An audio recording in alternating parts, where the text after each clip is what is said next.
Apa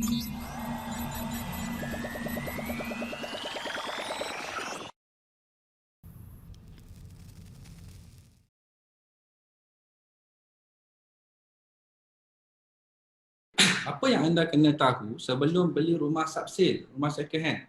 Kenapa coach nak kongsikan benda ni? Sebab benda ni wajib anda tahu sebagai seorang dipanggil macam perunding hartanah. Percayalah, di luar sana banyak sebenarnya listing-listing untuk rumah subsale. Terutama kalau dia buka dalam mudah.my, iProperty, Property Guru, berpuluh ribu unit-unit rumah yang dijual berstatus bukan rumah baru, bukan undercon, adalah rumah subsale. Untuk mereka yang tak tahu apakah maksud sebagai rumah subsale. Rumah subsale ni adalah rumah yang dibeli oleh pemilik asal yang beli daripada pemaju, di mana dia dah duduk 5 tahun, mungkin dah duduk 10 tahun dan dia bercadang untuk menjual. So, jadilah rumah tu sebagai rumah second hand, rumah yang telah digunakan. Okey. Kalau ingin membeli, okey, ada gangguan, sorry. Sekejap ya. Kejap, boleh hilang.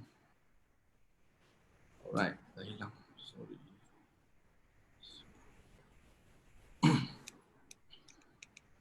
Okey, kalau anda ingin membeli sesuatu rumah, jangan hanya asyik membeli tumpuan kepada harga, desain, lokasi dan bentuk fizikal semata-mata. Ketahuilah, ada perkara yang lebih penting anda kena ambil tahu. Kenapa? Sebelum benda yang cantik you nampak depan mata, you kena selidik dulu status sebenar. Contoh macam kita nak kahwin nak, jangan tengok muka orang tu cantik, muka dia set apa dia punya rupa menawan, you terus nak meminang. Kena tahu dulu sikap dia. Takut-takut dia ni rupanya tidak jujur, dia ni mungkin ada sifat-sifat, sikap-sikap yang you tak suka. Yang akan jadi masalah di kemudian hari. Samalah dengan rumah umpama macam jodoh juga bagi coach. Yang mana you kena selidik dengan di belakang takbir, dipanggil yang tersirat. Bukan yang tersurat, yang tersirat. Apa yang berlaku? Okey, apa yang kita nak kena ambil tahu? Pertama, anda kena tahu siapakah pemilik berdaftar rumah tersebut. Itu nombor satu. Jangan ingat mereka yang menjual itu adalah pemilik yang sah. Kadang-kadang pemilik yang sahnya dah meninggal. Yang jualnya adalah anaknya. Di mana memang dia bercadang menjual sebab nak pakai duit dan sebagainya. Tapi sebenarnya rumah itu atas nama arwah ayah dia. So bila you bercadang nak membeli, you bayar booking ataupun you bayar deposit. So apa yang berlaku adalah bila you nak buat tukar hak milik, dia jadi masalah. Terpaksa tunggu perintah mahkamah untuk pertukaran hak milik yang panjang, kena pecah melalui faraid dan sebagainya. Ini masalah ramai orang yang mana contoh kalau rumah 400,000, 10%, 40,000 dah dikeluarkan. So 40,000 tu 2 tahun baru selesai untuk pindah hak milik. So itu satu masalah yang kena pastikan pemilik daftar rumah tersebut. Tahu syarat-syarat nyata di dalam hak milik geran rumah tersebut. Nombor 2, kena tahu syarat-syarat nyata. Apakah maksudnya syarat-syarat nyata? Syarat nyata ni merujuk pada syarat yang ditetapkan oleh pihak berkuasa negeri, BPN ataupun BPT, pihak berkuasa tempatan. Dalam hak milik geran rumah tersebut nyatakan, tanah itu hendaklah digunakan untuk satu unit rumah teras setingkat sahaja. Contoh dalam geran itu dinyatakan rumah ini hanya dibenarkan untuk dibina setingkat. Tetapi bila you nak beli, rumah itu dah dibina 2 tingkat. Ini adalah syarat-syarat yang dinyatakan dalam geran tapi dia dah tukar, tak ikut syarat tu dan you beli. Apa berlaku adalah di kemudian hari mungkin ada masalah dari sudut perundangan.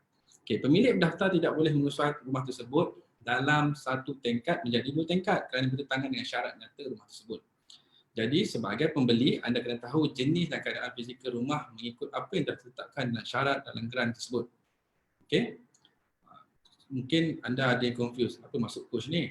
Okay, maksudnya adalah kita kena melihat geran milik, apakah syarat-syarat yang dah ditetapkan dan pastikan rumah itu mengikut syarat-syarat ditetapkan oleh pihak berkuasa negeri. Okey. Biasanya rumah contoh kita tengok ada rumah ni setingkat teres, dia dah renovate jadi 2 tingkat setengah ataupun 1 tingkat setengah. Tapi sebenarnya dalam syarat geran tersebut tidak boleh dibina melebihi 1 tingkat. So bila you beli, masalah itu akan berpindah kepada anda. Okey. Yang ketiga, tahu sama ada rumah tersebut dapat sekatan kepentingan atau tidak dalam hak milik geran. Okey. Sekatan kepentingan ini ditulis tanah ini tidak boleh dipindah milik, dipajak atau digadai, melainkan setelah mendapat kebenaran bertulis dari pihak berkuasa negeri. Untuk sesuatu rumah yang terdapat sekatan kepentingan di atas, sebelum pindah milik boleh dibuat daripada nama pemilik berdaftar kepada nama pembeli, pemilik berdaftar hendaklah dapat kebenaran bertulis, iaitu konsep terlebih dahulu dari pihak berkuasa negeri. Okey, maksud kat sini adalah kena tahu sekiranya tanah itu ada sekatan dari pihak berkuasa negeri. Kalau tak ada sekatan, kita boleh ambil alih. Kalau ada sekatan, you kena dapat dulu kebenaran daripada pihak berkuasa negeri untuk bertukar hak milik. Kalau tidak, tak boleh ditukar hak milik. Okey? Okey, pihak berkuasa negeri merujuk pada siapa? Pada Menteri Besar, Ahli Musyarat Kerajaan Negeri, Esko, atau pejabat tanah daerah atau pejabat tanah dan galian negeri, mengikut mana-mana bidang kuasa diturunkan kerajaan suatu negeri. Okey. Pihak berkuasa negeri ini merujuk kepada nama keempat-empat perkara ini. Okey.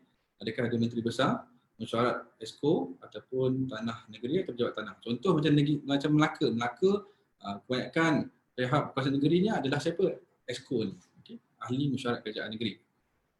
Macam sama juga di Kelantan. Di Kelantan, Esko dia berkuasa untuk menentukan sesuatu perkara yang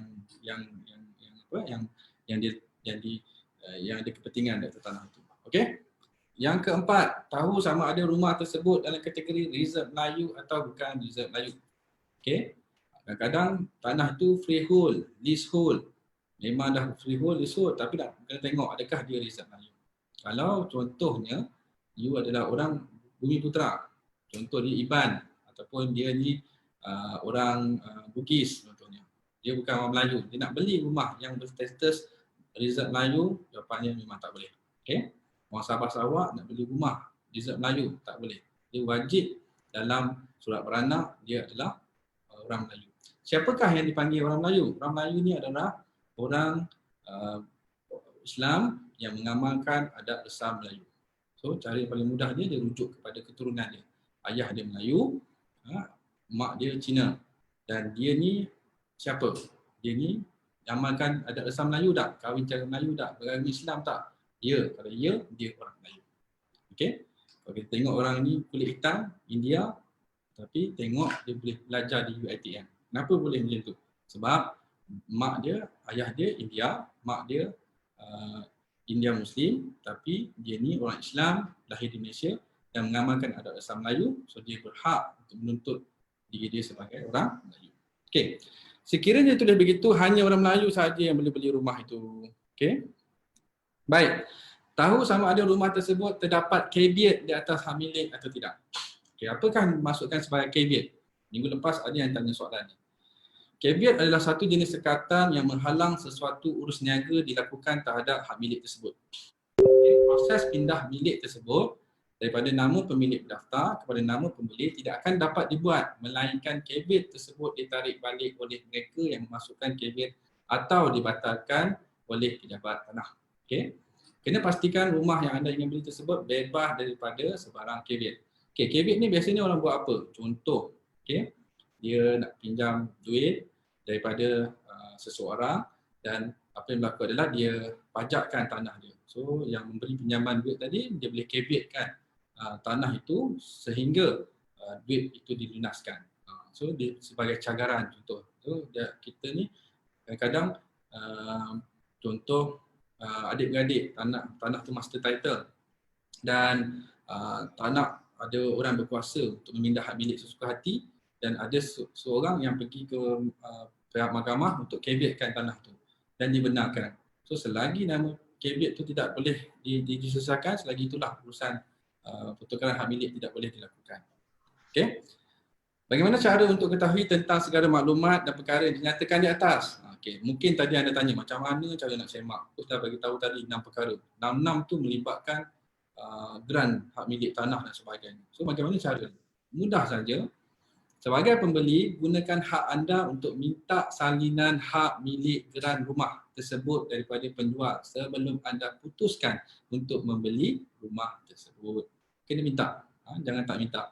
Dan pastikan anda patut tahu geran rumah ini terdapat 3 muka surat. Dia bukan hanya sekeping sahaja, ada 3 muka surat. Di mana muka surat pertama, maklumat berkaitan dengan nombor hak milik, jumlah baran cukai tanah, nombor lot PT, keluasan tanah, mukim daerah negeri, nombor pelan, maklumat sama ada hak tanah tersebut termasuk dalam kawasan Reserve Melayu, tarikh pendaftaran hak milik, syarat-syarat nyatakan dalam tersebut, syarat nyata tanah tersebut. Ini untuk maklumat untuk geran yang pertama, salinan yang pertama. Salinan yang kedua adalah maklumat berkenaan sekatan kepentingan. Kita sebut tadi tu, caveat dan sebagainya. Nombor hak milik terdahulu, rekod ketuanan punya, maksudnya pastikan siapa punya ada pada salinan yang kedua.